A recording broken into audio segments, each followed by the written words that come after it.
Before we start this episode, as a very passionate Warramungu Yari woman, I'd like to take a moment to acknowledge the Wurundjeri people of the Kulin Nation as the traditional custodians of the land we are recording this podcast from, and honour their ongoing connection to country, community and culture. I wouldn't be me without the sacrifices of my ancestors, and for that I pay my deepest respect and extend that respect with love to all Aboriginal and Torres Strait Islander people and all elders past and present. Always was, always will be Aboriginal land. So should we start this All right. podcast maybe? So welcome back, everyone. Let's start with our mindful breath. Yeah. So wherever you are, whatever you're doing, eyes open or closed. You know, man, as Megzy blinks her eyes open and stares down my face. I miss that face. Okay. So, maybe this is the first time today that you've actually intentionally checked in with what's happening inside of your inner world. Just acknowledging that non-judgmentally as you take a nice, easy breath in through your nose and just very delicately letting that breath go.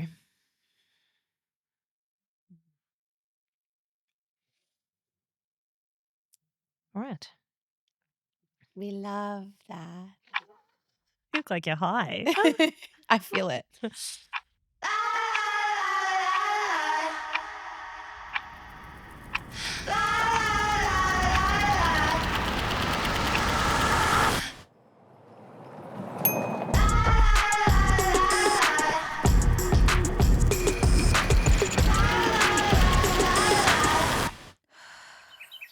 So, what are we doing here today? Let's just slide right into the question. Let's not faff around. Yeah, let's. Oh, are you asking me first, or am I asking you? I already Wait, can't. how do we Oh no, record- you're asking me. Yeah, I am asking you. Zoe, what is keeping you rushing, doll? We've really butchered the start of this episode, but That's right. You win some, you lose some. What is keeping me rushing at the moment? Many things, but I am in the process of hiring a therapist or a psychotherapist for my business Loop Wellbeing. And yeah, this is the first time that I have done that. Congratulations. That's massive. Thank you. Yeah. I mean, we're pre-recording this, so by the time that this episode comes out, I'm hoping that it's all sorted. But yeah, so just kind of navigating that and like being really specific around the type of person that I'm looking for and a kind of really attempting to trust that that person exists and that they'll find me and that it will all work out peachy. But yeah, it's just there's been like a lot of back end work around, getting a contract together. And like luckily one of my friends is a lawyer, so he's been helping me with the contract and, just like the back end things and then like writing the job description and just all that stuff that's like, newish territory for me. But then also for me to be able to hire someone, I decided that I need to go from the sole trader setup to a company structure. So I'm also in the process of trying to shift everything into a new company, which means that I have to open all new bank accounts. Like I've been working with my accountant, so he's been obviously doing a lot of the legwork, but I've got to open all new bank accounts, of which I have many, by the way, because I have a different bank account for each different kind of business and income stream. I've got to like. So I didn't realize that that's how you worked it. That everything gets paid into a different. Yeah, sort of. I've got like my Loop Wellbeing business bank account. Then I've got my Retreat account, which is with a specific bank that gives me free international like ATM and transactions because I use that card in Sri Lanka. And then I've got a Zoga or like all things kind of Zoe Klein yoga account, and then my personal account, and then maybe I have one more. Wow. Okay. Yeah. That's interesting. Yeah. I don't know why, but now I'm moving to a different structure where it's all going to be under the one bank, and I'm just going to have different accounts in that one bank. This bank called Airwallix. Yeah, I'd never heard of it, but my brother is really into tech and research, and he tells me that's what I should do. Airwallix, Wallix. Not sponsored. Wouldn't mind it though. Is it an Australian No, company? I think they're from Singapore. Okay. They call themselves not a bank, they're a fintech, like financial tech or whatever. Wow. Anyway, so I'm just like researching all of that at the moment and just like making sure that that's right for what I need and like blah, blah, blah. And then like trying to transfer we were just talking about this before, but like trying to transfer my business names to be owned by the company instead of being owned by me personally. And like just that process, and using ASIC, which is honestly a website that looks like it was built in the 1800s. There was obviously no internet then, but whatever.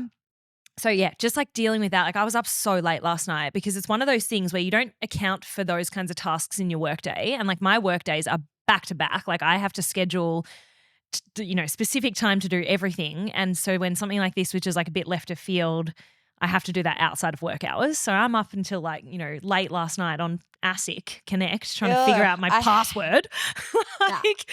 Anyway, so that's what's keeping me rushing, just like business logistics and, like all exciting things though. Like it is really exciting to be growing, and I'm so excited to be bringing on another therapist and to be able to help more people and like have a bit of a team, and like I'm so excited for that. And yeah, I want to ask about the therapist structure. How do you anticipate, like, will they take a portion of your clients, or how's that going to work? And then I'll be delegating the appropriate clients to this other therapist for like two reasons. Like obviously it's just the evolution and the growth of the business, but I also need to alleviate some of my workload. Like I'm getting quite a few calls coming through because I offer an introduction call for all prospective clients. And so I'm getting quite a lot of those coming through, and just I don't have the capacity in my diary to be able to take all of those clients on. And so now I've got a little bit of a wait list, which again, like this is all really exciting stuff, but my whole offering is around like trying to make therapy seamless and quick and not having to go to the GP to get the mental health care plan. Like you can just come and you can book and off we go, but that's starting to slip away from me now that I'm getting a little bit busier. So the idea is to alleviate some of the pressure, and then for the other person, like they just get to rock up. They have the clients being given to them. They don't have to do their own marketing and things where, and a lot of people out there just don't want to do that. I've said this and will before. they work online? Like you'll both work online? Correct, okay, yeah. Great. For now, and like that might not be forever. I don't know if I will work solely online forever or if I will go back into a space, but for now, yeah. But yeah, I've said this before. If you're a business owner, you're also a content creator. Right. And like a lot of people just don't want to do that. They just want to be able to come to work and do the thing that they love and then leave. So anyway, we'll see. Exciting. I also just want to say to you, we touched on this in a previous episode. I even think it might have been in our last episode last week, but just the differences between you and I in the way that we deal with things. And to be honest, when you share that sort of story with me about how you're just navigating this, something that I truly consider the biggest ball ache, like ick, yuck task that I literally run away from and shut and lock that cupboard up of a task like that, because I just the not knowing how to deal with it and not knowing who to ask for help, and what I'm just like, shut that door and just deal with that later. And then later and later and later, and then it just becomes this absolute minefield in my mind. So when you tell me that you just attack things like that head on, even though they're gross and like hard, it actually is motivating for me. It's like I was thinking then, I'm like, fuck, I really need to, I think I even talked about this a while ago about my taxes and stuff, and your taxes give me my money stress. Yeah, like I really need to do it. So thank you for sharing that, because it's a bit of a kick up the ass for me. But like I do get that with some things. Like I definitely procrastinate. Let's be really clear, like on some things. But I just like love this shit.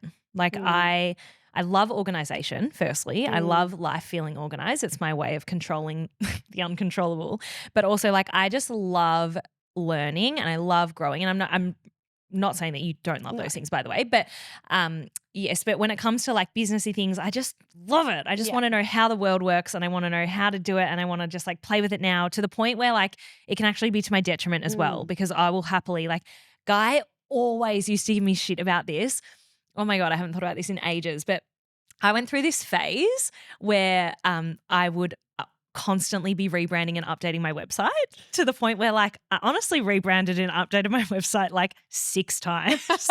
And Guy was like, are you fucking serious? Are you updating your website again? And I was like, but I just love it. Like, and I love it. And once I start something, as I've told you, I need it to be finished so that it's out of the way and it's done. So I will laser focus for like 3 full days from like 7 a.m. until 7 p.m.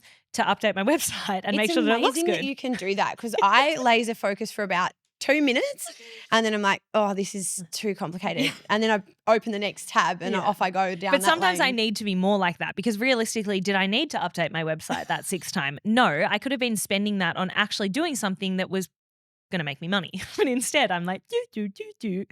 So like pros and cons. Anyway. Love it. What's keeping you rushing at the moment?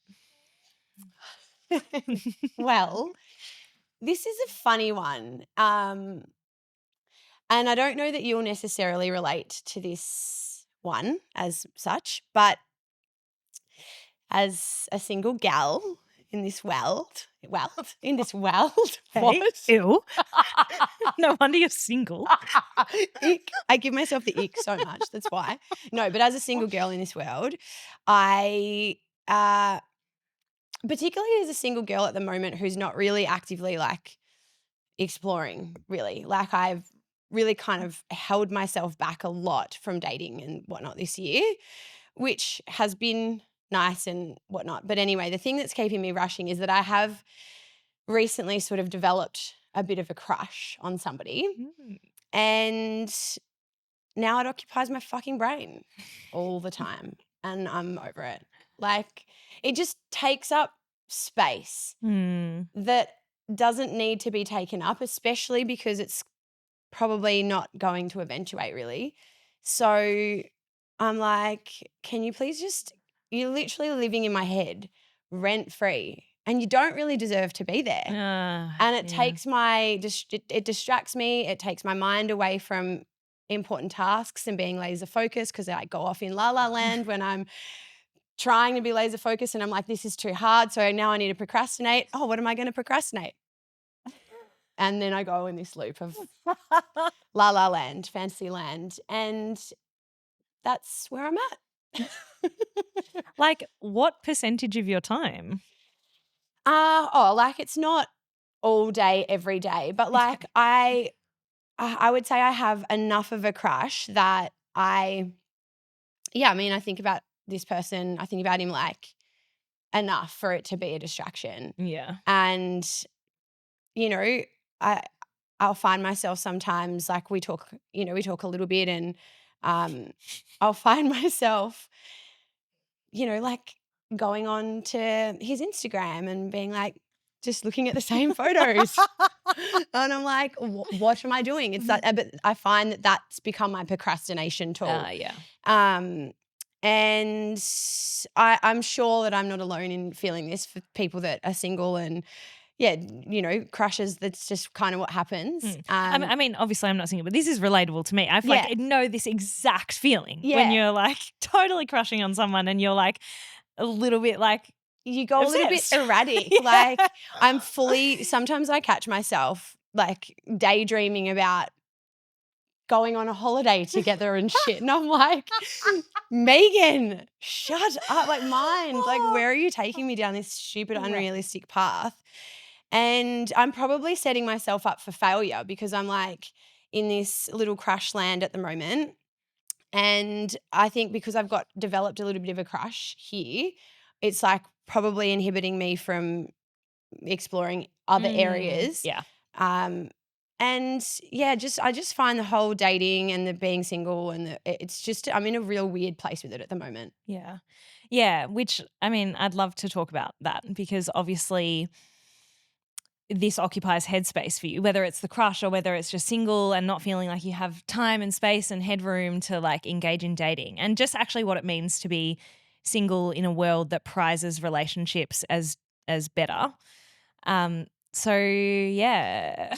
And that's exactly I think what it is at the moment. I'm finding that I reckon I've had 5 people in the last month say to me, just having a yarn and then they'll be like, oh, have you got a man or whatever? And I'm like, no, I'm single. And it's like, what? You're single? How? Like, why are you single? Which I think, I mean, I take that as a bit of a compliment because I imagine that they're saying that because, I'm I'm a good person and You're a catch.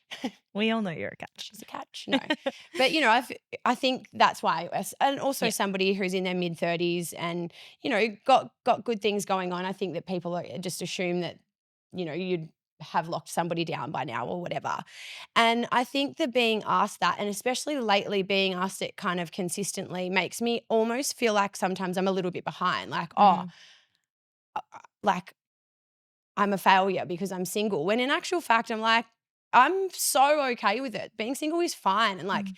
there is nothing wrong with being single. But I think that at the moment, because it's just been a conversation that's been a bit prevalent. And in fact, I've got lots of single friends around my age as well. And we often talk about it, that it's like, why, why does it feel like it's not normal to be single as a woman at this age? Mm. I don't really know why that is, but, um, yeah, I feel like I'm in this sort of phase at the moment since coming out of my previous relationship, which ended sort of towards the back end of last year.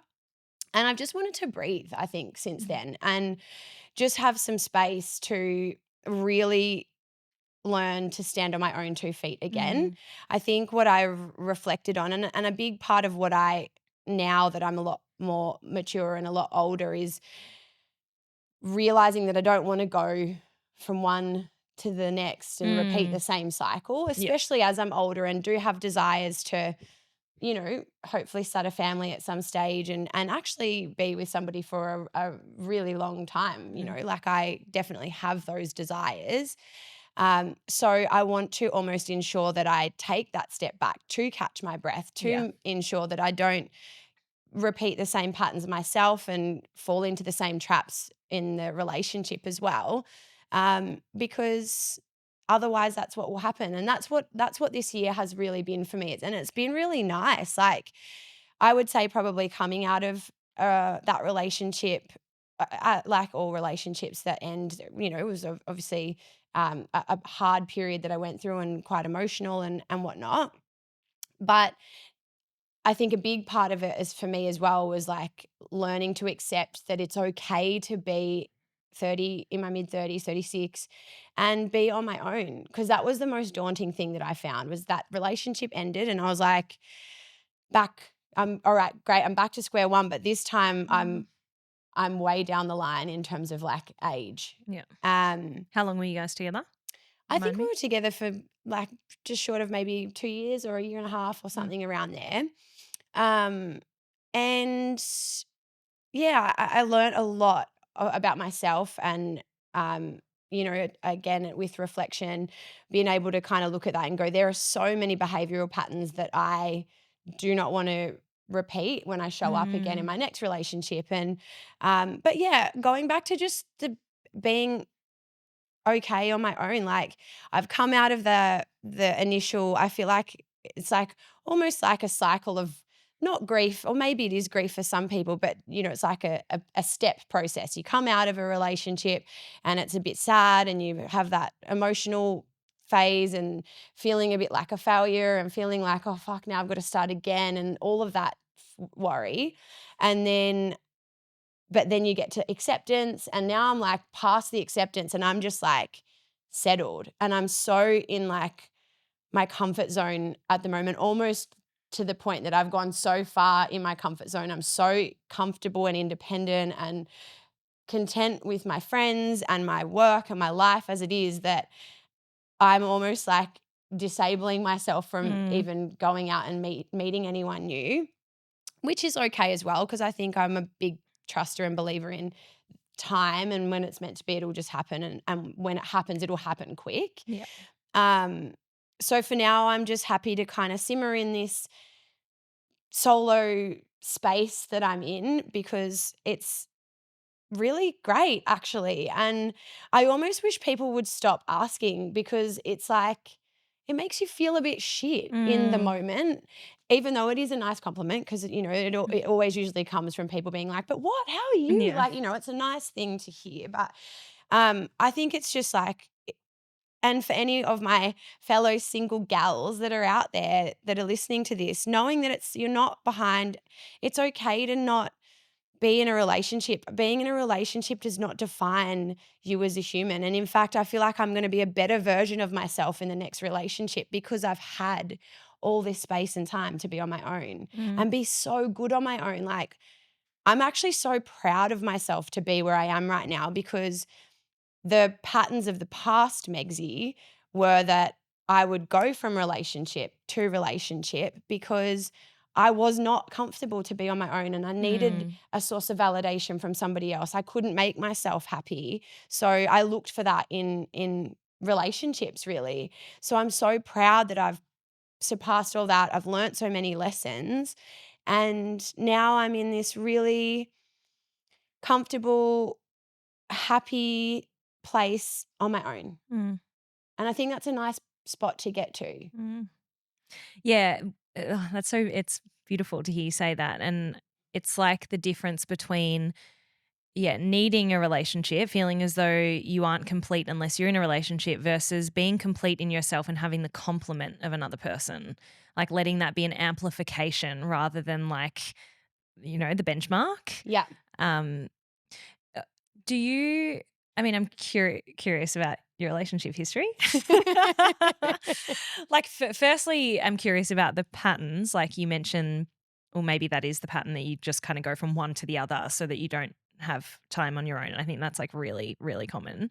That's my first question. But my second question is, how do you know the difference between just being too comfortable and then avoiding the discomfort of having to put yourself out there again, as opposed to just feeling really okay on your own? Like, how do you determine the difference? Well, that's where I'm at the moment. And that's what I was talking to you about the other day. I think you and I were Yeah. texting. I'm like, I'm my own worst enemy a little bit at the Yeah. moment because like I I could very easily be dating. Like, and this is a funny little story. You and Guy are so great. And like, guys like put me in touch with um, a potential suitor. And we've been texting, but I've just like kind of shut off from I've stopped responding, which is shit. And I'm gonna make a priority to get back to get back to this Wait, conversation sometimes you with don't reply to my messages for days on end. I'm like, fuck. yeah. But and that's the thing. I'm like, fuck, I have to commit time to Yeah. trying to date, right? And Yeah. like, so I think that's a big part of maybe why I'm avoiding it at the moment because I know if I'm putting energy into dating, I have to show up and I have to be present in it. And at the moment, I just don't feel like I've got the energy or the Mm. capacity for it. And my cup's so full in other areas. So I don't feel like I even need it. But I'm like, at what point is that going to change? Because Mm. like I could continue in this if time wasn't a factor and if we just didn't age and like I could stay where I am right now forever. Yeah. It's weird. So I'm like that's where that funny part is that comes in there. It's like, okay, at some point I'm going to need to make a conscious effort Yeah. if I do have desires to create a family, to meet somebody, because they're Mm. not just going to mysteriously, like I said to you in my text message the other day, I'm my own worst enemy because I've got these lovely guys that are, willing to spend time with me and want to take me out and stuff. But I am just like sitting on my couch waiting for the one to land in my lap. Like I don't want to do the work. But going back to relationship history, I think, I've had a bit of a pattern, I would say, and I think I probably would go back to where my last couple of serious relationships were after dad died. And I think what I noticed my pattern was that I almost attracted the same type of energy and man as my dad in Mm. the next couple of relationships that followed. And I think because I was so sad that I'd lost this pillar and this like consistent that was my provider really in my dad in so many areas, like my provider, like kind of financially, because I was in my kind of early 20s when he passed away. So I was in a different life stage and still very much, traveling around, very free spirit, very much reliant on the support of my family, in particular my dad. So when I lost him, I felt like I lost that stream of support. And so at the time, I didn't feel like I could do it on my own. And so I think I've chose to be in relationships that mirrored that. Mm. And they weren't terrible relationships, they just weren't right. Yeah. And I look back and I think about all of the relationships that I've been in. I've certainly have got no regrets. I mean, other than I wish in some of them I was a better of a version of myself, because I've been through periods in my life where I haven't been a great version of myself. And unfortunately, the people that have been on the other side sharing the ride with me at that time, copped the brunt of that version of me. And that would be the only thing I'd say I regret, is that, when you're not whole or on your own, if you're on a bit of a healing, well, for me, when I was on that healing journey and being a bit reckless and whatnot, I probably treated the people, no, not probably, I did treat the Mm. people that I was with in that time poorly. But I have now since kind of come out of that, and it's way less reliant on replacing what I've been missing in my dad. But what I felt like I've reflected on in my, let's call it my previous relationship, I think that was in my earlier 30s. So I think I met him when I was 33. And at that point, it was like, you're seeing what's going on in your circles. Your friends are all getting married. Yep. They're having babies. Like, you're in your 30s. That seems like the societal norm to be like, okay, I'm in my 30s. It's where I'm at. I need to settle. And so what I reflect on now that I've got perspective outside of being in that relationship is that I probably went into it with the wrong mindset. I didn't go Sure. into it, you know, looking for the right person. I just went into it because I was like, at that point, that was what I was so fixated on Yeah. finding. And in fact, when I think back now, I was fixated on it because that's what society was telling, not actually even what I wanted, really. Like, of course I do want that. I want that with the right person. But in that moment, I think I was willing to settle for not the right person for me, to just have those things. Yeah. And that's a big part of the reflection that I've taken out of that. And that's why this space for me has been so pivotal, because it's given me so much opportunity to zoom right out, to reflect on all of the relationships over the last sort of, let's say, 10 years that I've had, and particularly the more recent ones as I've gained a lot more self-awareness. And now I can comfortably feel like I can, when I'm open to the next one, go into it as a much more whole and self-aware and like just present human, versus going into it for the wrong reasons. So yeah, I feel like at the moment I'm in this really too comfortable. I almost need to challenge myself now, I think, to start dating, like actually getting out there and like being a bit more open to meeting people, because the unfortunate thing is time is ticking. It's like time is ticking, but I'm not in a rush. But unfortunately, if you do have these desires that are down the track, the prince doesn't land on the lap. Yeah. It just doesn't. Yeah. Being passive versus being active. Yeah. What you said before about like entering into your previous relationship, perhaps like focused on the wrong thing. So like comparing, looking at what all your friends are doing at this life stage of being 33, which like societally is sort of acknowledged. It's so crap, like comparison. I feel like I do this myself as well. But when you're comparing yourself to other people, you're not actually comparing to the reality of things. You're comparing to your observation of what you think is going on for that person or that relationship. And I get caught in this heaps, which is like, We all do. yeah, we all do, like comparing your relationship or comparing my relationship to other relationships, and sort of almost catching myself in these thought patterns of like, oh, we should be doing things differently, or I should be better, or this and this and this. And it's like, hang on a second.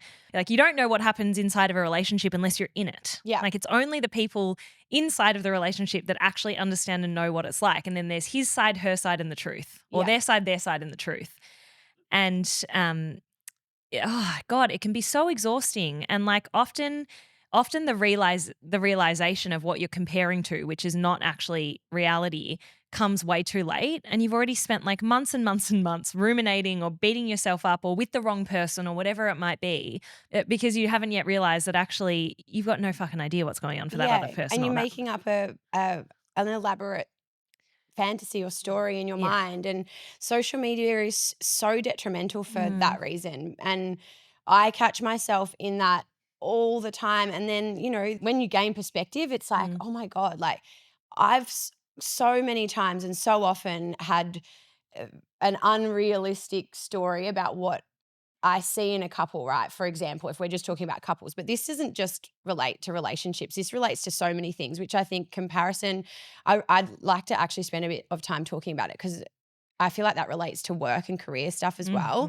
mhm. But just on the relationship front, you see these shiny tiles on social media and what you think looks healthy and beautiful and whatnot. And then, you might have a friend, for example, who's friends with this couple and you get some inside gossip about what's actually going on and you gain that perspective and it's like, oh, whoa, Yeah. that is so far from the story I made up about them in my Yeah. mind It's that like I was comparing my lack of yeah. to. It's like just because someone is getting married, it does not mean that they're happy and that they have a good relationship. Just because someone or two people are having a baby, that does not mean that they are happy and have a good relationship. For many people it does, and I hope for all people it It does. does, I yeah. really I hope that. But The the reality is it's reality is not that a that. behavior or an action or a decision like getting married, like that it does not actually reflect, it's like the goalposts are wrong. Like the focus, ideally is not about trying to tick society's box, like getting married, buying the house, having the baby, but actually focusing on like what's making me feel good moment to moment. Is this still aligned with me? Do I need to stay or do I need to leave? And like following the impulses of your body and your mind and your emotions as they're happening in real time, not looking externally at trying to keep up with what other people Mhm. are doing. But fuck, it can be so hard, Yeah. especially with, Instagram, TikTok, and the rest. Like it's so hard. Yeah, yeah, and I think it requires a level of self-awareness Yeah. to be able to catch yourself. Because I catch myself all the time. I Mm. catch myself all the time, particularly of late because, even as an example, and this is another thing, the other day I was at this conference that I was hosting and um, this guy that was there who knows my mum was like sending my mum pictures of me on stage and stuff, like just saying, Cute. oh, she's doing such a good job, so proud of her, whatever. And mum's response back to him, and we were having a bit of a laugh about it, but mum's response back was like, I know, but she's doing all this stuff and she's so busy, which is so good, but she's like, I just want grandkids. I just want grandkids. I'm like, mum, I'm barely even having sex at the moment. Like, can you just relax? Like, let alone having grandkids, like far out. Oh. And but it's like that pressure again, and it's like, fuck it. Yeah, Mm. it's very prevalent, and I think that's because it's been such a topic for me at the moment. Like that conversation has just felt really current about like reinforcing that I'm single. Like you're single, what? Yeah. Are you dating? Like, to be honest, I think a lot of the conversation stems from like, my girlfriends who are in relationships always love to ask what I'm up to because they're yeah. What's the goss? Yeah. Tell me I things, and live for that shit. um and to be honest, I really don't have that much goss at the moment either. So I feel like fuck, I'm Mm. not only single, but I'm also not really dating or not really Mm. even talking to anyone. I hardly got anything going on, and so I feel a bit weird in that. It's like Mm. it feels a bit jarring because it's not my normal. Like I've always Yeah. normally had something on the go or a relationship Mm. fizzling underneath, and so it's just like getting comfortable, which I am, like I'm cool with it, but I think it's just been recently that constant reminder and reiteration of Mm. like, you're single and it's been making me feel like I'm a little bit getting left behind. But Yeah. then reminding myself again and going back to social media and having a level of self-awareness. Yeah. No, you're good. Yeah, it's like single and happy versus, in a relationship for the wrong reasons. Yeah. Okay, I've got many thoughts happening at once. Hit May I? me. So, firstly, because you mentioned self awareness being like it's so important to have like the self awareness to be able to do that zoom out. But the other thing I think is security. Mm. Like if you're if you're noticing like insecure patterns, right? Like what you were saying before that like it's easy to cling on from relationship to relationship because of like this feeling of insecurity. I feel insecure on my own. Like developing or figuring out how to develop a sense of inner security. Like how can I actually feel okay in my own skin with my own 2 feet on the ground and not be dependent on, like needing the presence of another person to feel okay. I hear one part of you not wanting to date just because of the comfortability and like just enjoying your own time and all of that. But You also sent me a message before saying like Hinge ain't it. And I'm also wondering like what is it like to be a woman in their mid 30s on a dating app? Like what does the actual dating landscape look like out there? And does that It's play into wild. but does that play into the deterrence as well? Or Shit, is yeah, yes. okay, because like I don't know about that.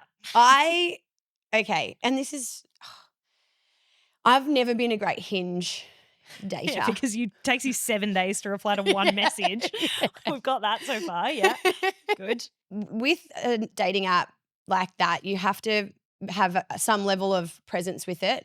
But I think because I've conditioned myself to use technology, social media, so mind numbing and unconsciously, sometimes I find myself going on Hinge and just flicking around like I'm on Instagram, which is just also weird. Like I'm just flicking around looking at these different guys and judging you on your height or your hair color.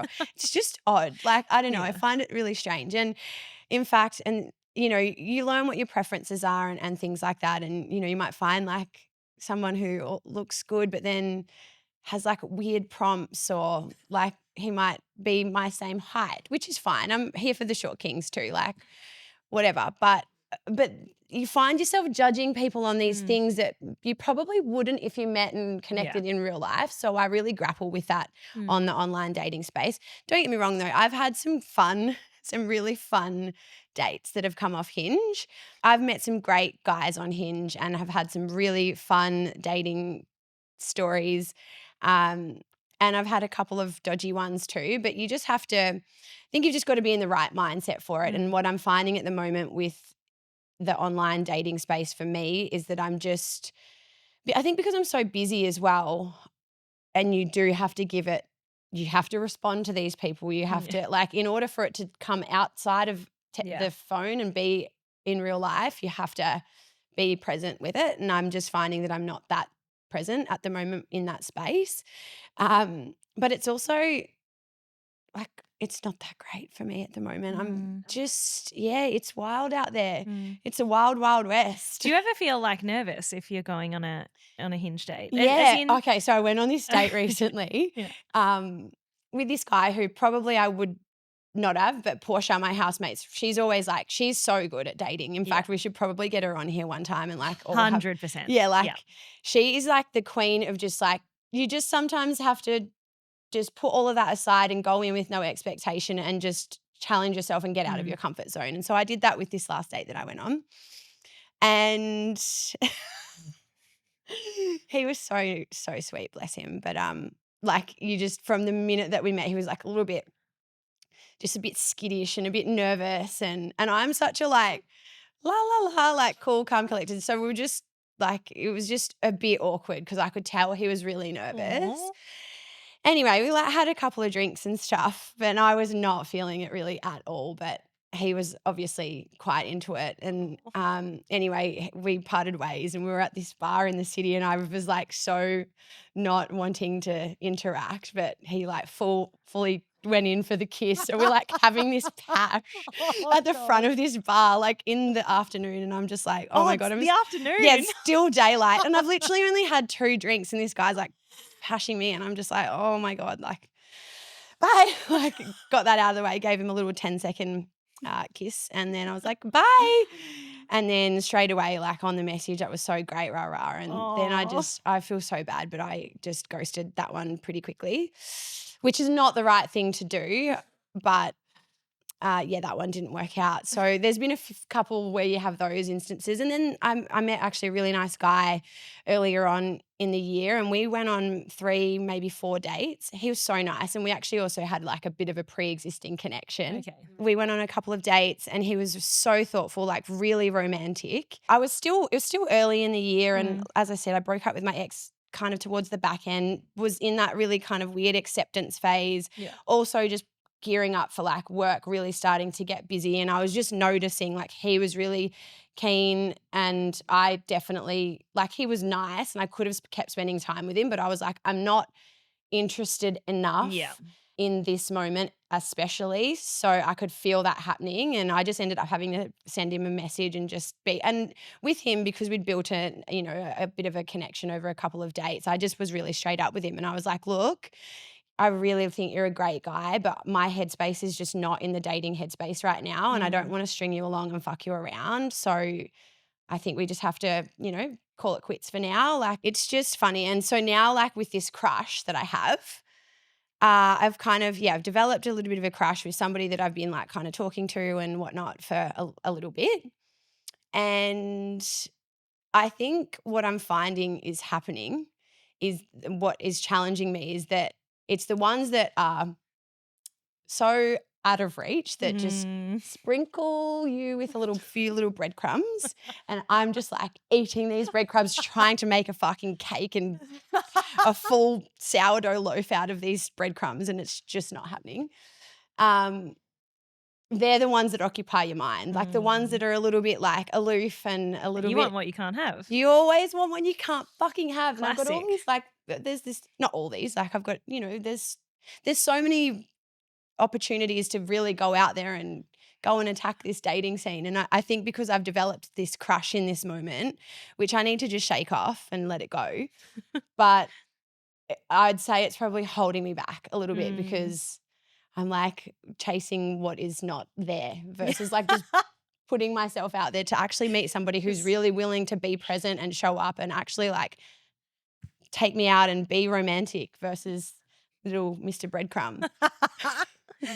Oh, classic. Anyway, that's enough about my dating life. Gosh, I feel a bit like I'm going to hear this back and be like, wow, I really spoke a lot.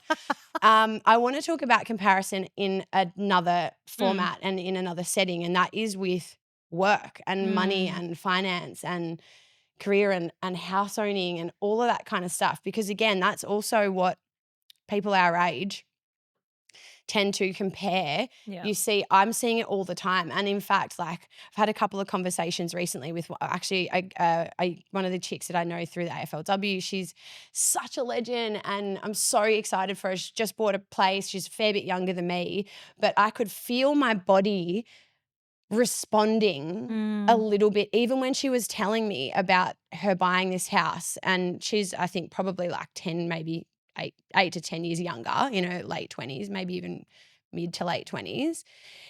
And I could feel myself viscerally responding in my body when she was telling me, because I was like so proud of her and I love epic whatever. But I'm like, oh wow, like I'm behind again. That thought, that fear of getting left behind. When in actual fact, who fucking cares? Like, why do I care so much about that? I don't think I do really, until you feel like you're getting left behind. I mean, it sucks. that feeling, that feeling is so yucky. Do you think it's jealousy? Yeah, I do. I Yeah. think not jealousy. I don't like the word jealousy. I think it's just like failure. It's like a mirror. I'm not as good as you are Yeah. because you have a house now and you have a partner that you live in that house with Yeah. and you're in your late 20s. But when I'm actually being real, I don't think those things, but it's like that egotistical mindset that makes me feel that in that moment. Then I catch myself going back to self-awareness and remind myself, nah, you're chill, it's all good. But I think that happens a lot. It's not just relationships, it's home ownership, it's work, even us. Like, they see, we are busy, we're working, we're striving a lot, and we've got all these different hats that we wear. But in actual fact, like a lot of people say to me, and again, that assumption, Megzy, you're killing it. Like, you're doing all this stuff, rah, rah. But if you actually knew, like Air Locker, the gym, we're just about to turn 2, and that business is something that I'm so proud of, and I'm so grateful to have a business partner like I do in Michael, because he's so driven and hardworking and he just is such a legend. But that is not a profitable business. We haven't drawn a income, salary, money at all from that business. And so you put your heart, time, soul, energy, everything. And yes, we're just about to turn 2, but if you add an extra 8-10 months onto that in terms of planning, nearly 3 years of pouring your heart and soul into a business that isn't actually paying you. I think people forget that they see, oh, she owns a gym, but in actual fact, that gym takes my everything and doesn't really give that much back in terms of, it gives back so much in other areas. And what I would say is that, like, I have learnt so much. I'm so proud of that community. I love our team. The lessons that I've learned off working alongside somebody like Michael, my business partner, who is just like one of the hardest working people that I know, the lessons are invaluable. You actually cannot Yeah. put a price tag on it. But again, just comparison. It's like what you see versus what you get. Yeah. And in fact, like, yeah, I'm not making money from Yeah. that business. Whereas I think people would just assume that it must be rolling in. Yeah, yeah, because you see the content and the classes Yeah. being full and all the vibe, but it's like Yeah. and it reminds me of what we spoke about in our last We're getting episode. there. Like, it's happening. But that's the Yeah. thing with business, right? Well, no risk, no reward, Yeah. right? It's like you often, with most businesses, you have to go through a period of time where you're putting money in as opposed to taking money out. But if you're not willing to take that risk in the beginning, then you're not obviously going to get the payoff at the end. Yeah. When I left a full-time job in advertising in my early 20s, to be fair, so lower risk because obviously I had time, but to become a yoga teacher, people are like, oh my God, that's like amazing that you're like going to do this thing that you love and like living in alignment with your values. And yes, all of those things, it was amazing and it was the best thing I've ever done. But simultaneously, I went from being on a salary to having no money. like, you know, to a yoga teacher's wage where you are working like a full-time yoga teacher. If you do, pursue that as your full-time job, you're teaching 20, 25 classes a week really, and you're still not doing that well. And it's exhausting, right? Because you're not just sitting behind a desk, you're on like for those 25 hours, like you're like on like all of your energy and presence. And so like that was such a murky time for me, like taking that and also not having consistency as well. And I think that the reality is like people have this assumption of what life will be like if they quit that job, if they start that business, if they live by their values and their passion and their purpose. And I want to be really clear, I'm not discouraging any of that, but do your research first. Ask people the questions. My favorite DMs that I get is people actually asking me what it was like to take the jump, to take the leap, because I want to be able to share the reality of what that was like. I had many years where I was not saving any money. I was just doing okay. And because my circumstances allowed it, I was like living with cheap rent at that time in my friend's parents' house. And so like I could get by. Um, but what people would have been observing through the internet and through brief conversations about me or with me, they would have been assuming that that wouldn't have been the case at all, that I've taken this leap and now life is amazing and, Yeah. and all of this stuff, which like, life is not all about money, obviously. And so it was amazing in many ways, but like this comparison. Mm. And then, of course, my self-worth started to suffer as well because I'm looking at all of my friends getting pay rises and promotions and working their way up these companies on good money and then taking annual leave and going on a nice holiday. Yeah. And I'm thinking, I can't take annual leave. I still can't take annual leave. Like no one's going to pay me. And then if I do even want to afford the holiday, I can't really afford it because I'm on a yoga teacher's wage now. And then I think was it you that we were talking on the phone maybe yesterday, but Guy and I were laughing the other night just about like money and like our finances together and whatever.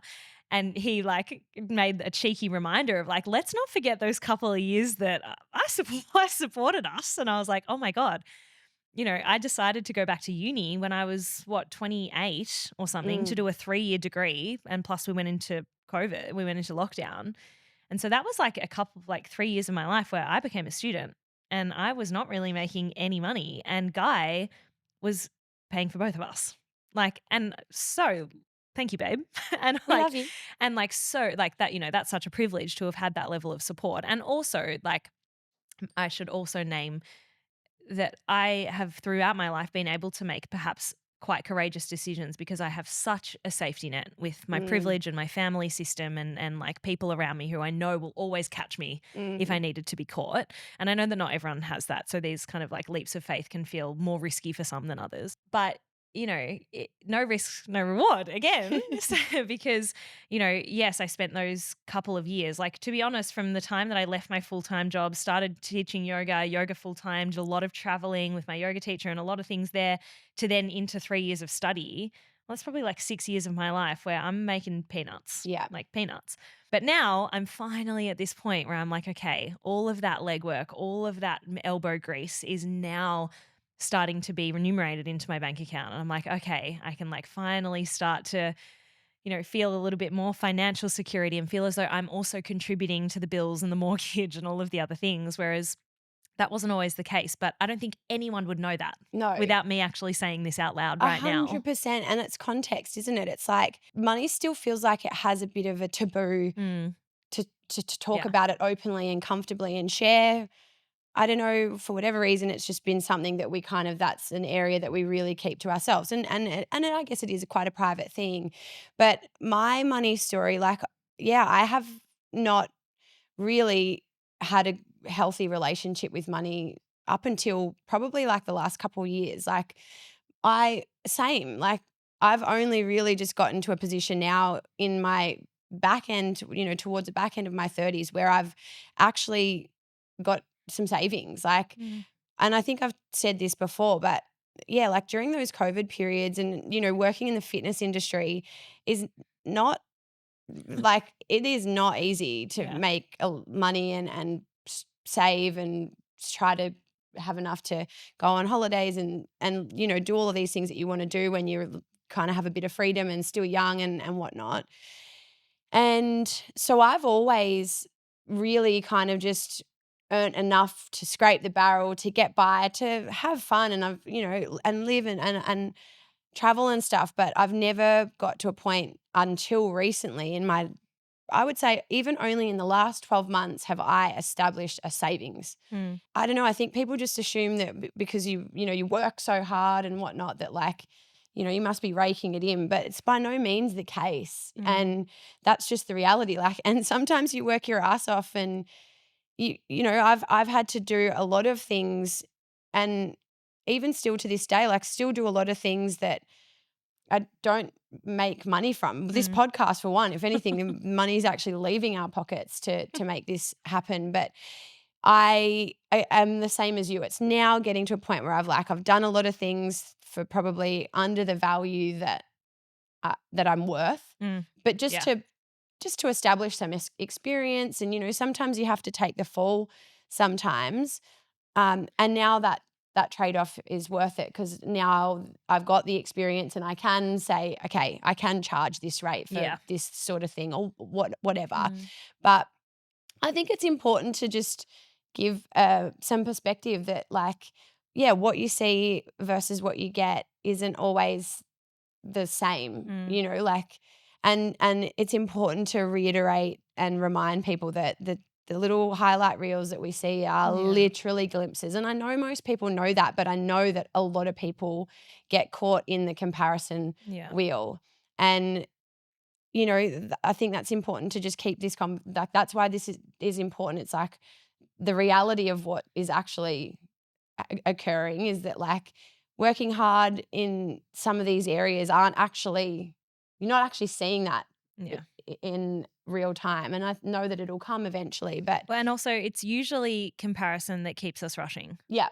Because when we're comparing ourselves to other people and like trying to keep up, whether it's with like relationships and dating, or whether it's with your career and finances, or buying a house or buying a new car, like when you're comparing yourself to what other people have without the full context of the other person, there's like this franticness to it. Mhm. It's like really like feels almost insecure. But the opposite is like, what would it feel like to just be comparing yourself to yourself? How could you just be measuring your success by your own success the day before or the year before? And to just like trust, for me anyway, just to like really trust in the forward movement of my life.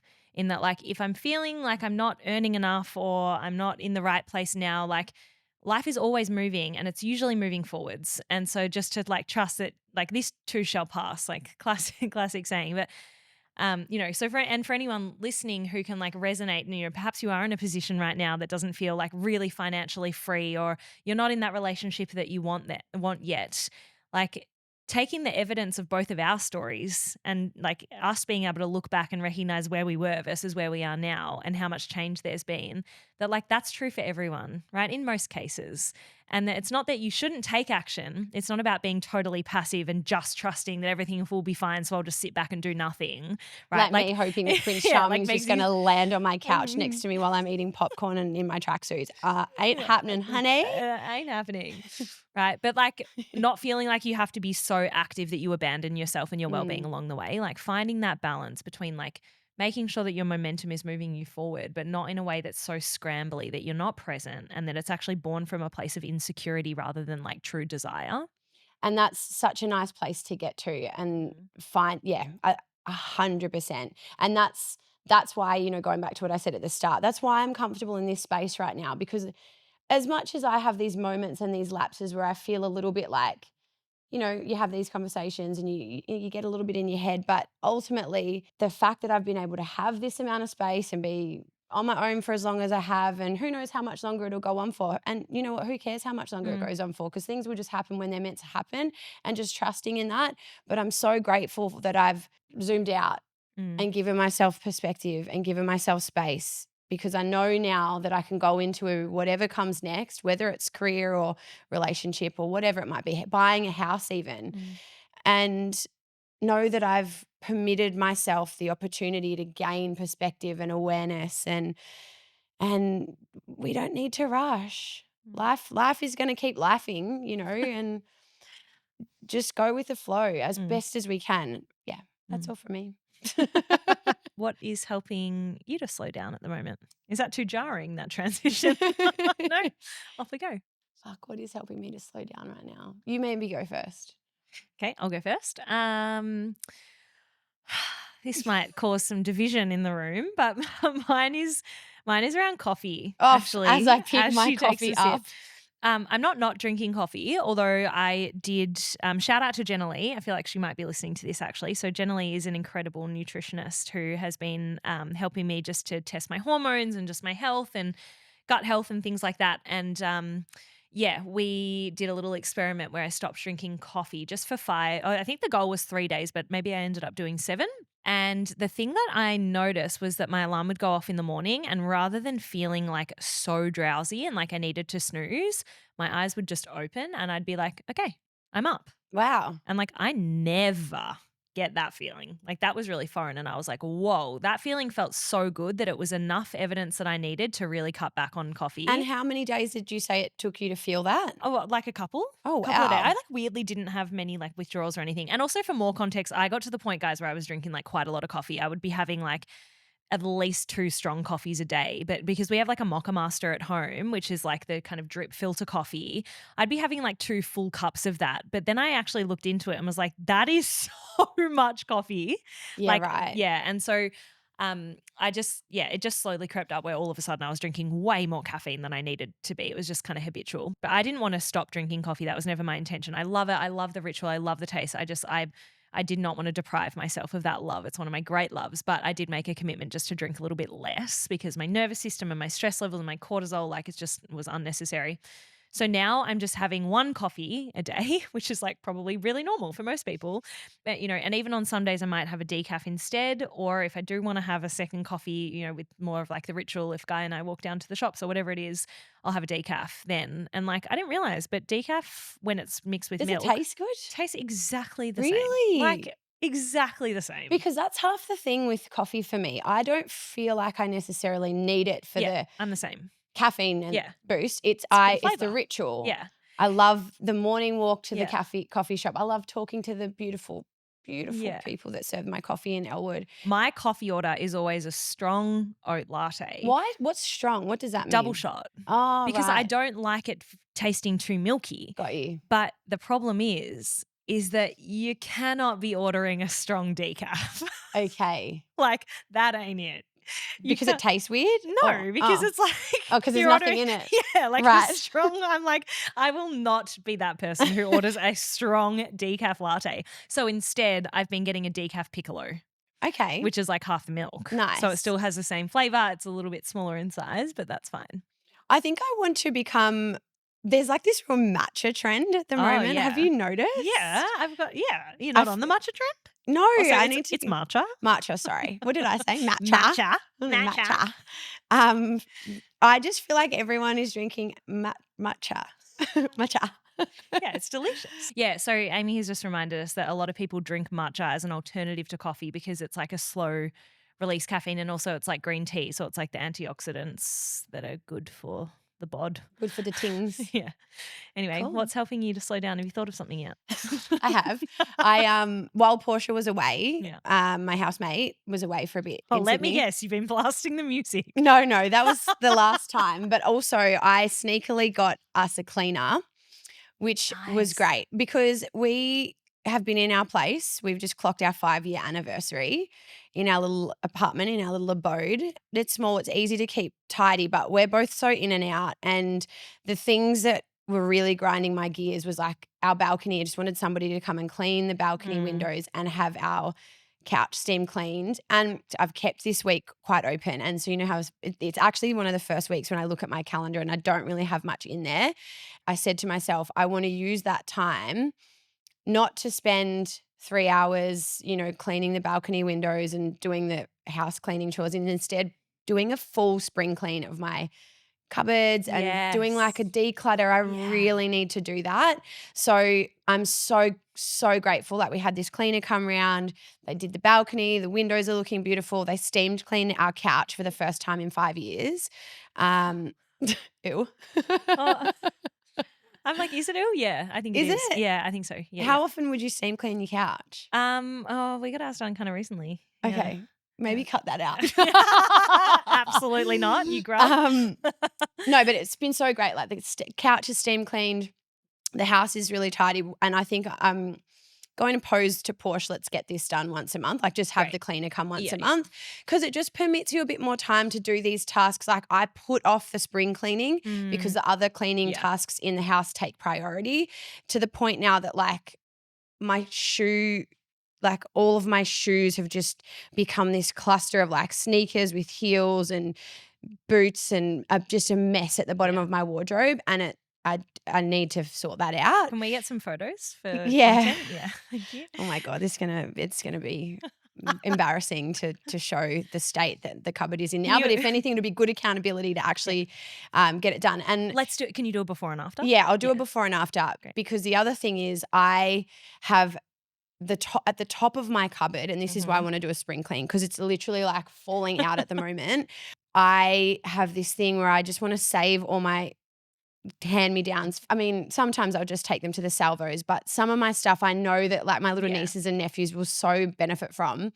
So I keep everything until I do a trip to Darwin, but it's to the point now that I need to almost get like 2 big or 3 big boxes and just fill them up with all my hand-me-downs and send them home. Okay, that's probably it for now. That'll do. You guys are still with us. Before we go, we do just want to say, if you have any dating stories for one, or if you resonate, like I mean, I've shared a fair bit about, the feelings of a single gal and what it's like, and, sometimes a little bit of the noise and the pressure associated. We want to hear your experience as well. So please share with us. We've been getting so many beautiful messages recently from people off the back of our different conversations, sharing in our DMs, and I absolutely froth hearing from you. And so yeah, if this conversation resonated with you, we want to hear from you and let us know your feedback and your thoughts and your stories, because we love it. Yeah, and like your money stories and your money risks, and even like how that fits into your values, right? Are you willing to take a courageous risk, even though it might mean taking a financial pay cut? Like all of these kinds of things that I don't know, maybe we do talk about them a lot, but maybe not enough. So yeah, send them through.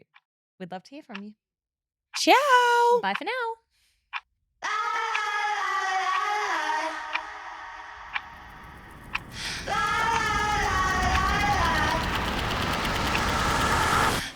The content discussed in this podcast is for informational purposes only and is not a substitute for professional mental health advice, diagnosis, or treatment. If any of the topics we covered today feel overwhelming, we recommend seeking individual support. If you or someone you know is experiencing a mental health crisis, please contact Lifeline on 131114 or 13 Yarn on 139276.